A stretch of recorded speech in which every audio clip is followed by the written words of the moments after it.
السلام علیکم ورحمۃ اللہ وبرکاتہ۔ الحمد للہ رب العالمین والعاقبۃ للمتقین ولا عدوان الا علی الظالمین۔ اعوذ باللہ من الشیطان الرجیم، بسم اللہ الرحمن الرحیم۔ ومثل الذین ينفقون اموالهم ابتغاء مرضات اللہ وتثبیتا من انفسهم کمثل جنۃ بربوۃ اصابها وابل فآتت أكلها ضعفين فإن لم يصبها وابل فطل واللہ بما تعملون بصیر۔ آج ہمارا درس جو ہے امثال القرآن کے حوالے سے آج ہمارا یہ 9واں درس ہے، یا آپ یہ سمجھ لیں کہ قرآن مجید سے 9ویں یہ مثال ہے۔ اللہ رب العزت ہم سب مسلمانوں کو سننے، سنانے، سمجھنے اور سمجھانے کے بعد عمل کرنے کی توفیق عطا فرمائے۔ اللہ رب العزت ارشاد فرماتے ہیں وَمَثَلُ الَّذِينَ يُنْفِقُونَ أَمْوَالَهُمْ ابْتِغَاءَ مَرْضَاتِ اللَّهِ وَتَثْبِيتًا مِّنْ أَنفُسِهِمْ، مثال ان لوگوں کی جو اللہ کے راستے میں اپنا مال خرچ کرتے ہیں اور ابتغاء مرضات اللہ، اللہ تعالیٰ کی خوشنودی حاصل کرنے کے لیے، اللہ تعالیٰ کی رضا حاصل کرنے کے لیے۔ سب سے پہلی بات جو پہلے بھی ہم نے آپ ساتھیوں کو بتائی کہ انفاق جو ہے، نفق، وہ چوہے کے بل کو بھی نفق کہتے ہیں، یعنی اس کے 2 رخ ہوتے ہیں، 2 سائڈیں ہوتی ہیں، ایک داخل ہونے کی، ایک خارج ہونے کی۔ اسی وجہ سے سرنگ جو 2 سائڈوں والی، یعنی جہاں سے داخل ہونے کا اور ایگزٹ ہونے کے دونوں راستے ہوں، نفق اس کو کہتے ہیں۔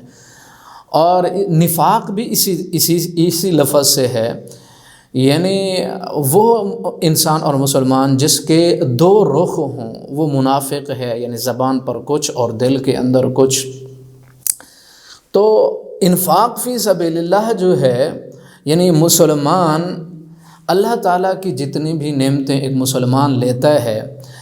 اور وہ نعمتیں اگر اللہ اور اس کے رسول کے حکم کے مطابق استعمال نہ ہوں، اور ان کا لینے کا تو ایک راستہ ہو اور دوسرا راستہ انسان مسلمان بند کر دے، یعنی اللہ اور اس کے رسول کے حکم کے مطابق وہ ساری کی ساری نعمتیں استعمال اللہ کے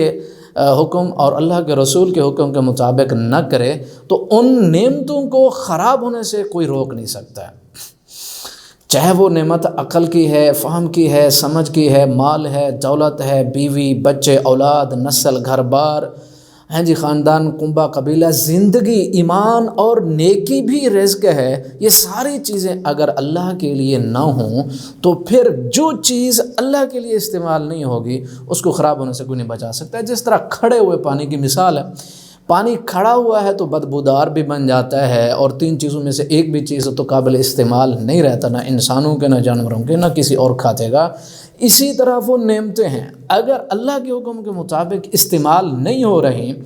مثلا یعنی انسان کی عقل ہے وہ اللہ اور رسول کے حکم کے مطابق نہیں، یعنی نہ وہ خالق کو سمجھتا ہے، نہ پیغمبر اور نبی اور رسول کو سمجھتا ہے، نہ شریعت کو، تو پھر اس کے عقل کو، اس کے شعور کو، اس کے فہم کو، اس کے ادراک کو خراب ہونے سے کوئی بھی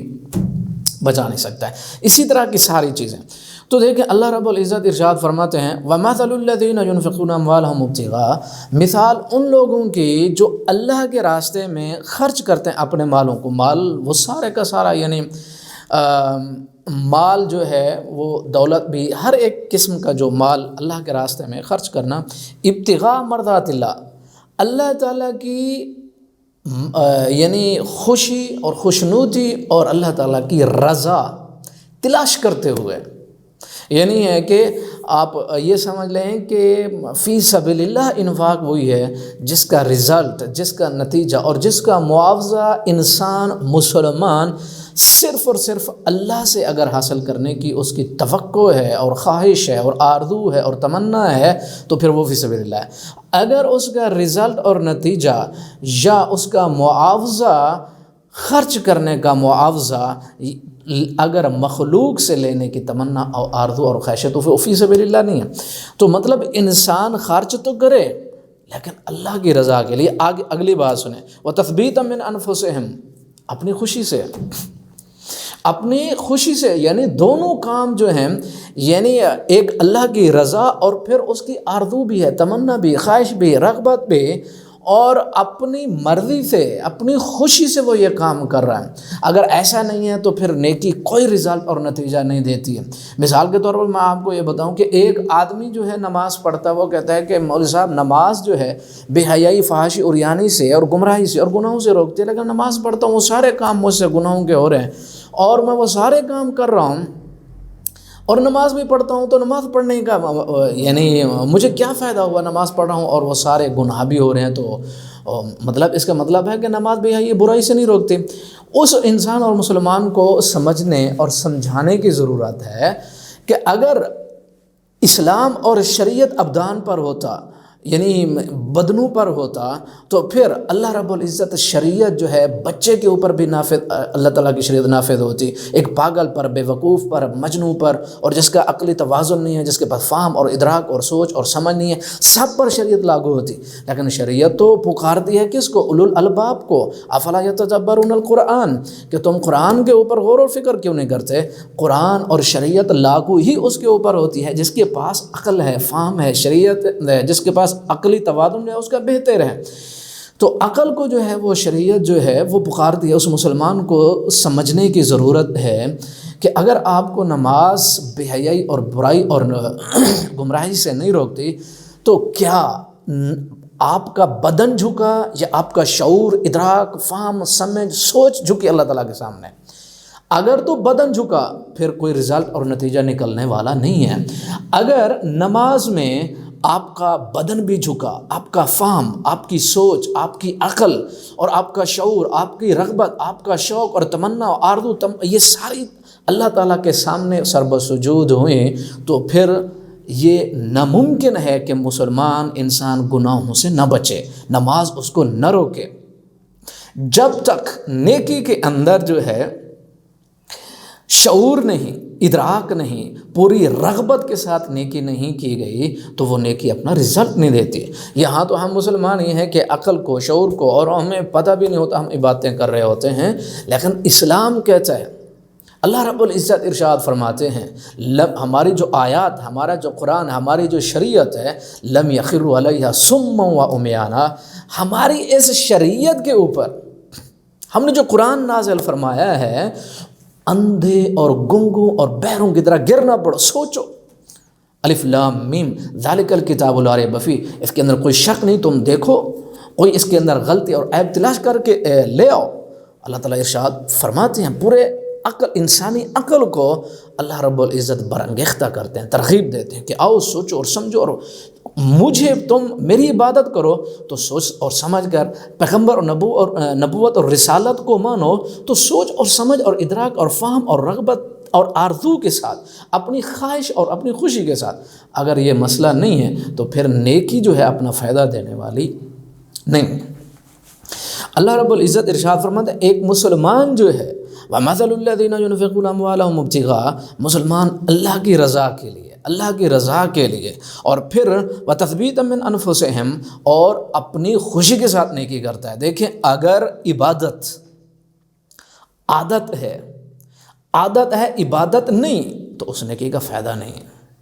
لیکن اگر عبادت عادت ہے تو پھر جو ہے اس نیکی کا فائدہ اور اس کا رزلٹ اور نتیجہ ہے۔ اللہ رب العزت ارشاد فرماتے ہیں، اس کی مثال جو ہے وہ کیا مثال ہے؟ کمثل جنت بربوۃ، جنت جو ہے یہ اب دیکھیں لفظ جن سے ہے، جن یعنی پوشیدہ ہوتا نظر نہیں آتا ہے،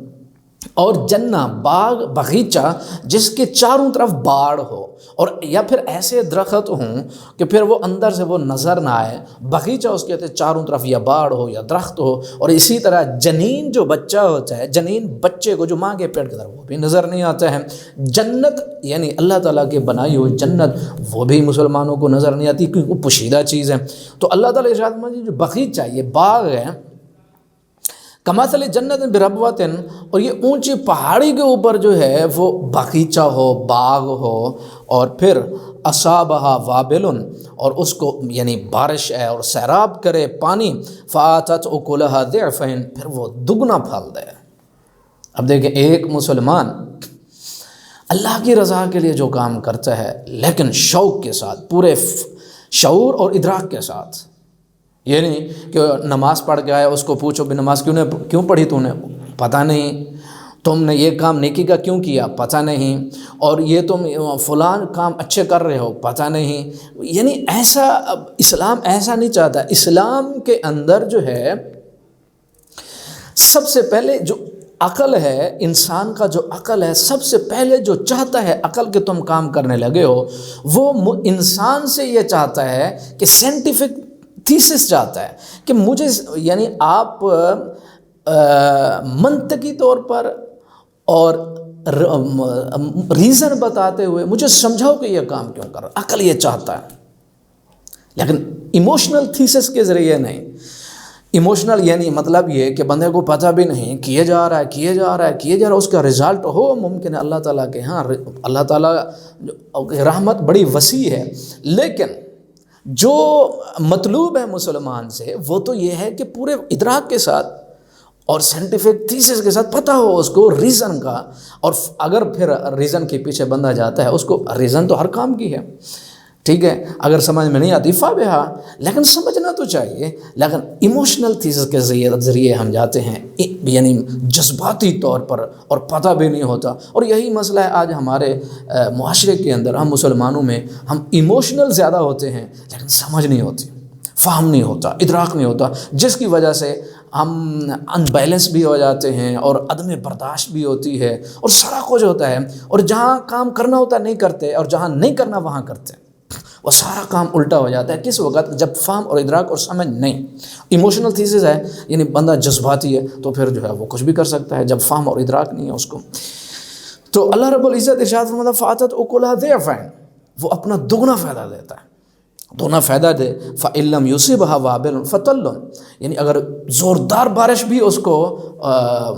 اس باغیچے کے اندر نہ آئے تو اس کو پھواری کافی ہے۔ یعنی ایک مسلمان جو پورے شعور اور ادراک کے ساتھ، رغبت اور تمنا آرزو کے ساتھ، اور اللہ کی رضا تلاش کرتے ہوئے وہ جب تھوڑا کام کرے، چھوٹا کام کرے، اللہ تعالیٰ پہاڑوں سے بڑا کر کے اس کو، یعنی اللہ تعالیٰ اس کو اجر و ثواب دیتے ہیں۔ لیکن اگر ایک مسلمان اس کی یعنی کوانٹٹی بہت زیادہ ہو، کوالٹی نہ ہو، تو پھر اللہ رب العزت ارشاد فرماتے ہیں قیامت کے روز وہ ایسا انسان جس کے اندر جو ہے، جس کے اعمال میں کوانٹٹی زیادہ ہے، مقدار زیادہ ہے، کوالٹی نہیں، پھر اللہ رب العزت اس دن، قیامت کے دن، مچھر کے پر کے برابر بھی ان کے اعمال کا وزن نہیں ہوگا۔ لیکن اگر ایک مسلمان کوالٹی اس کی عظیم ہے، اس کی سوچ صاف اور ستھری اور اجلی اور پقیدہ اور مطہر اور زبردست ہے، اللہ اور اس کے رسول کا وفادار ہے، چھوٹا کام کرے، ایک کھجور جو ہے وہ اللہ کے راستے میں خرچ کرے، اللہ رب العزت اس کو بڑھاتے بڑھاتے اوت پہاڑ سے بھی بڑا کر دیتا ہے۔ لیکن مسئلہ کیا ہے کہ انسان اندر کا کیسا ہے، نیت کا کیسا ہے، وہ اپنے اندر کا، یعنی وہ مسلمان ہے، مومن ہے، منافق ہے، کیا چیز ہے، بعد کے اندر جو ہے عمل بعد میں۔ اسلام جو ہے مسلمان سے جو سب سے زیادہ مطالبہ ہے، سب سے اولین اور بنیادی مطالبہ ہے، وہ ہے کوالٹی کا، وہ ہے صفائی اور ستھرائی کا، وہ ہے نیت کا، انما الاعمال بالنیات۔ تو اگر یہ نہیں تو پھر اعمال جو ہیں وہ کتنے بھی بڑے ہو جائیں، اللہ تعالیٰ کے ہاں کوئی قدر قیمت نہیں رکھتے اگر کوالٹی نہیں ہے۔ فَإِن لَّمْ يُصِبْهَا وَابِلٌ فَطَلٌّ وَاللَّهُ بِمَا تَعْمَلُونَ بَصِيرٌ، اور اللہ رب العزت تو جانتا ہے کہ تمہارے اعمال کرتے ہوئے تمہاری نیت کیا تھی، اللہ رب العزت جانتا ہے۔ اگر ہم مسلمان اپنے اعمال کو چاہتے ہیں کہ ہمارے اعمال کا رزلٹ نکلے، ہماری زندگی کا رزلٹ ہمارے نیکیوں کا اور یعنی ریاستوں عبادتوں کا، تو پھر ہم مسلمانوں کو چاہیے کہ ہم سمجھ کے کریں، قرآن کو سمجھیں، اسلام کو سمجھیں، اور نیکی کرتے ہوئے جب یہ ساری چیزیں سمجھ کے، فہم اور شوق کے ساتھ، اپنی ارادے کے ساتھ جب جائیں گے تو نیکی میں لذت بھی ہے اور گناہ کرنے میں تکلیف بھی ہوتی ہے۔ اور سب سے بڑی صفت ایک مسلمان کی، وہ جس طرح آپ وسلم سے پوچھا گیا کہ گناہ کیا، آپ نے ارشاد فرمایا گناہ وہ ہے جو تیرے سینے کے اندر کھٹکے، جو تکلیف دے تجھے کہ یہ غلط کام ہے۔ اگر ان مسلمان کی یہ صفت ہے، نیکی کرتے ہوئے اس کو لذت محسوس ہوتی ہے، ایک یعنی راحت محسوس ہوتی ہے، اور گناہ کرتے ہوئے تکلیف محسوس ہوتی ہے، وہ مومن ہے، وہ مسلمان ہے، اس کی نیکیاں قبول ہیں اللہ تعالیٰ کے۔ اللہ تعالیٰ سے دعا ہے اللہ تعالیٰ ہم سب مسلمان مسلمانوں کو اسلام سمجھنے کے بعد عمل کرنے کی توفیق عطا فرمائے۔ وما علینا الا البلاغ المبین۔